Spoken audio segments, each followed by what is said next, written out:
បាទជំរាបសួរពុកម៉ែបងប្អូនថ្ងៃនេះយើងចេញទៅទៀតហើយបងប្អូនទៅខាងផ្លូវកៅចិន្តានៅជ្រោយចង្វាបងប្អូនចំនួន5ឈុតហើយតុខ្នាតតូច6ទឹកគុណ6ទឹកតុវែងខ្នាត6ទឹកគុណ1.2 ម៉ែត្រទឹកបងប្អូន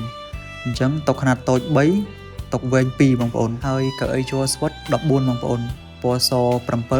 ប្រផេះ7បងប្អូនកៅអីនេះយើងមានច្រើនម៉ូតបងប្អូនម៉ូតនេះក៏ម៉ូតពេញនិយមដែរបងប្អូនហើយមានច្រើនពណ៌បងប្អូនចំពោះជើងតុគឺជាប្រភេទជើងថាសបងប្អូនចាំបានពណ៌ខ្មៅក៏បានពណ៌សក៏បានហើយកំងពណ៌ក៏បានដែរបងប្អូនម៉ាបជាប្រភេទម៉ាបសបងប្អូនដូចក្នុងវីដេអូអញ្ចឹងបងប្អូនឬបងប្អូនចង់បានជាម៉ាបខ្មៅក៏បានដែរបងប្អូនបើបងប្អូនមានតម្រូវការតុកៅអីសម្រាប់ប្រើប្រាស់នៅក្នុងហាងកាហ្វេហាងបាយហាងគុយទាវផ្សេងៗបងប្អូនអាចធ្វើការកំងបានហើយយើងមានច្រើនម៉ូតសម្រាប់ឲ្យបងប្អូនមើលអញ្ចឹងបងប្អូន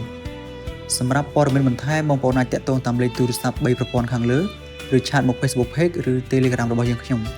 បាទសូមអរគុណសូមជម្រាបលា